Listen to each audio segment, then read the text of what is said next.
नमस्कार, India daily देख रहे हैं आप और आपके साथ मैं हूं ऋतु।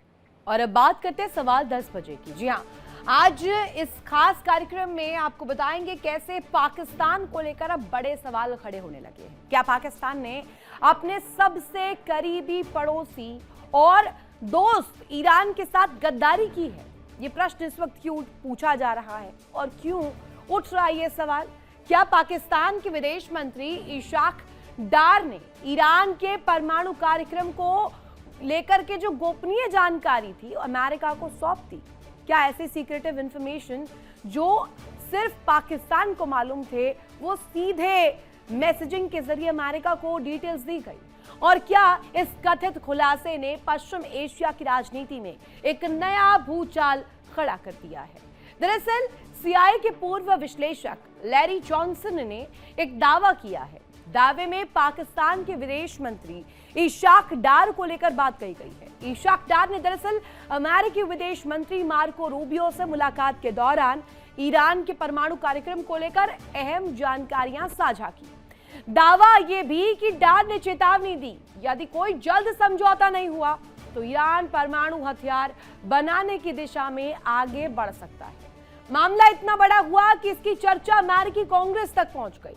हालांकि अमेरिका के विदेश मंत्री मार्को रूबियो ऐसे किसी खुलासे की जानकारी होने से फिलहाल इनकार कर रहे हैं। वहीं पाकिस्तान ने भी आधिकारिक तौर पर इन आरोपों को खारिज करते हुए बात रखी है, बयान दिया है, कहा है कि डार और रूबियो की मुलाकात में ईरान के परमाणु कार्यक्रम पर कोई चर्चा नहीं की गई।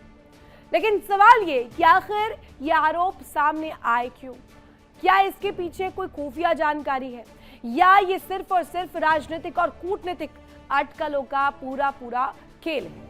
और सबसे बड़ा सवाल इस बीच ये कि अगर इन दावों में जरा भी सच्चाई है तो क्या पाकिस्तान ने ईरान के भरोसे को तोड़ा है, गद्दारी की है ईरान के साथ? इन्हीं सवालों पर चर्चा करेंगे और जानने की कोशिश करेंगे कि आखिर ईरान को क्या पाकिस्तान ने ठगा है? इशाक डार ने क्या इस तरीके से सीक्रेटिव इंफॉर्मेशन ईरान द्वारा जो दिए गए थे वो इंफॉर्मेशन अमेरिका को सौंप दिए? क्या यहां दोस्ती में कोई दरार आ गई है? इसी पर बड़ी चर्चा हम करेंगे। हमारे साथ खास मेहमान जुड़े हुए हैं। तारुफ करवा दूं आपका, ग्रुप कैप्टन आशीष साय सर हमारे साथ जुड़े हुए हैं, साथ ही कमांडर डॉक्टर भूषण दीवान सर हमारे साथ जुड़े हुए हैं और डॉक्टर डी के गुप्ता विदेश मामलों के जानकार हमारे साथ कनेक्ट है। पहला प्रश्न साय सर आप ही से। ईरान एक छत्र, एक अंदाज में कॉन्फिडेंट होकर हर हमले का जवाब दे रहा है। फिलहाल के सिनारियों में अगर हम देखें, हॉर्मूज पर पेच अटका है, कई ऐसे मसले जिस पर पेच अटका हुआ है, लेकिन मध्यस्थ देश की भूमिका होती है दोनों देशों की तरफ से जो पैरामीटर्स है, जो मुद्दे हैं, जो पेच फंस रहा है उसे सुलझाने का प्रयास करना, ना कि सीक्रेटिव इंफॉर्मेशन लीक करना। अब पाकिस्तान को लेकर के, इशाक डार को लेकर के इस तरीके के बड़े दावे होना, कितना आप इसमें ग्राउंड देख रहे हैं, कितनी इंटेंसिटी देख रहे हैं? अगर हुआ है तो पाकिस्तान ने क्या यहां पर गद्दारी की है ईरान के साथ? जय ऋतु। पाकिस्तान की जो प्रेजेंट लीडरशिप है, सिर्फ डार की बात नहीं करेंगे। डार की बात, प्राइम मिनिस्टर की बात, आर्मी जनरल की बात, फील्ड मार्शल की बात, वो एक बहुत पिक्यूलियर और सीवियर आइडेंटिफिकेशन क्राइसिस से जूझ रही है। जबकि पाकिस्तान में भी कुछ ऐसे लीडर्स हुए हैं पहले, इंक्लूडिंग इमरान खान, जिसको लो सेल्फ एस्टीम या आइडेंटिफिकेशन क्राइसिस नहीं था। उनकी अपनी सोच रही होगी, उनके अपने कंपल्शंस रहते हैं कुछ पब्लिक स्टेटमेंट्स देने के, कुछ बातें करने के, to manage the junta, to manage the press. लेकिन जो प्रेजेंट लीडरशिप है ऋतु, वो सिवियर आइडेंटिफिकेशन क्राइसिस, उनको अपनी पोजीशन, अपनी स्टेटस का के बारे में श्योरिटी नहीं है, अपनी रिकॉग्निशन, अपने पावर्स ग्लोबली तो वो कुछ है ही नहीं, लेकिन अपने कंट्री में भी नहीं है।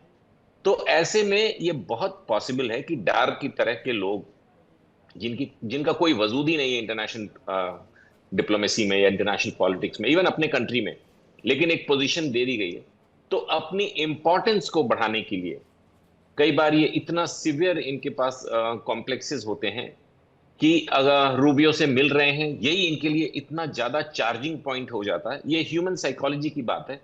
तो वहां पे ये दिखाने के लिए कि even I know something, I am also a important person, वो इतना केमिकल्स डिस्चार्ज होने लगते हैं कि रूबियो से मिल रहे हैं, हाथ मिला रहे, कैमरा फोटो खींच रहे, तो वो कुछ इस तरह की ब्लैबरिंग्स कर सकते हैं। इसके दो मुद्दे, एक, क्या ईरान ने इनके साथ कुछ शेयर किया डार के साथ? I don't feel, think, imagine, no veg.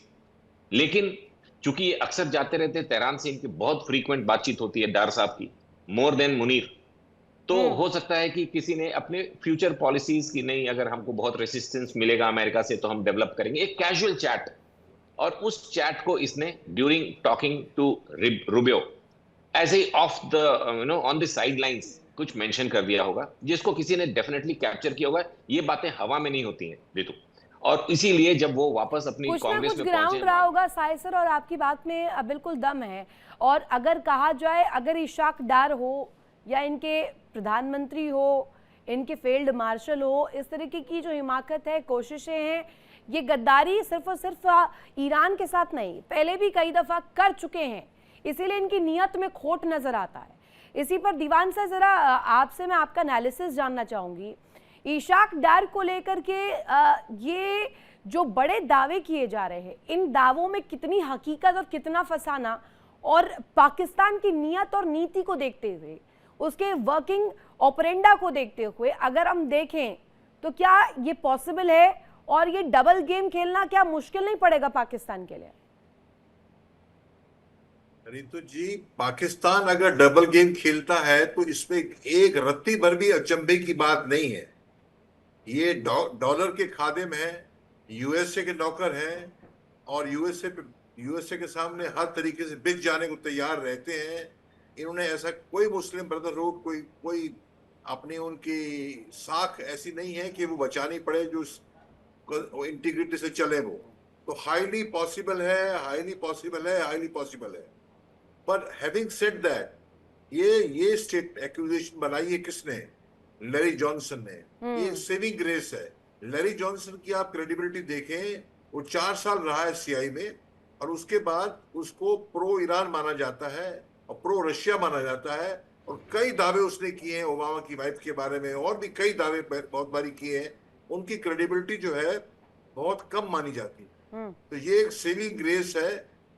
ये पाकिस्तान इस चार्ज से बरी नहीं होता है, मैं समझता हूं। सच्चाई तो निकलेगी जो भी है, पर पाकिस्तान बिल्कुल ये करने में काबिल है, अपनों को दगा देने में काबिल है, डॉलरों के लिए और अमेरिकन हुक्मरान को के सामने सलाम मारने के लिए। कहते हैं पाकिस्तान चलता है 3A से, अल्लाह, आर्मी और America.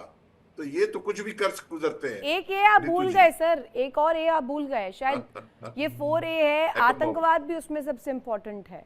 DK Gupta sir, D K Gupta sir, एक प्रश्न आपसे, अब कितना सीरियसली लिया जाएगा पाकिस्तान को? पाकिस्तान एक ऐसा मुल्क जो पूरी दुनिया भर में ढिंढोरा पीटा करता है और विक्टिम कार्ड खेला करता है, अब कहां गई वो तस्वीर? अब कितना सीरियसली लेंगे पाकिस्तान को दुनिया के लोग? रितु जी, देखिए, अगर पाकिस्तान के कल पाकिस्तान नहीं, जो इस तरह के देश हैं दुनिया के अंदर के, कुछ देश हैं जिनकी अपनी खुद आइडेंटिटी क्राइसिस है, वहां पे इंटरनेशनल नॉर्म्स और बेस लाइन की बजाय कुछ ऐसी बातें की जाती हैं जहां ऐसे ऐसे लीडर्स के जो कि उनकी आइडेंटिटी को बनाए रखें, और वहां की लीडरशिप के जो स्टेटमेंट जारी होते हैं वो खासकर पाकिस्तानी ऑडियंस को सुनाने के लिए ज्यादा होते हैं। जैसे अभी ईरान में हो रहा है, ईरान के जो लीडर्स हैं वो जिस तरह से इजराइल और अमेरिका युद्ध को स्टीयर कर रहे हैं और उस अपने टारगेट के हिसाब से काम कर रहे हैं, वहां के लीडर ऐसा जरूरी नहीं है। वहां के लीडर वहां की ईरान से जो है ऑडियंस को सुनाने के लिए ज्यादा बातें करते हैं, लेकिन अंदर कुछ और कुकिंग होती रहती है। ऐसे ही इसाक डार के और इनके बारे में, लेकिन मैं इसमें ज्यादा तवज्जो इसको नहीं दे रहा हूं, क्योंकि इसको एक तो दोनों पक्षों ने मना किया है। दूसरी बात है कि एक अगर पीस मेकर है बीच में, अगर वो बैठा हुआ है तो जरूर बोलेगा कि भाई अगर करो, नहीं तो शायद न्यूक्लियर का समझौता करो, नहीं तो बात बिगड़ सकती है। लेकिन एक ये भी बात है कि जो इसको उजागर कर रहा है इस चीज को, वो उसका खुद नहीं। देखिए, 2-3 न्यूज ऐसे आते हैं अमेरिका, जैसे कि अभी कुछ दिन पहले हुआ था कि स्टॉक मार्केट में बहुत ज्यादा ट्रंप की फैमिली ने इन्वेस्ट किया था, लेकिन दूसरे दिन के बाद वो सारे डोज डाउन हो गए थे रिपोर्ट्स।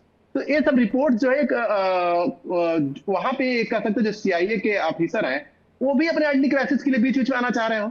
तो मुझे इसमें बहुत ज्यादा वेट नहीं दिख रहा है कि ऐसा उन्होंने बताया होगा, क्योंकि ईरान और पाकिस्तान के बीच में आइडियोलॉजिकल डिफरेंसेस हैं। जियो पॉलिटिकल अलाइनमेंट जो है उनकी है, जो उनके बीच में विवाद पैदा करती है।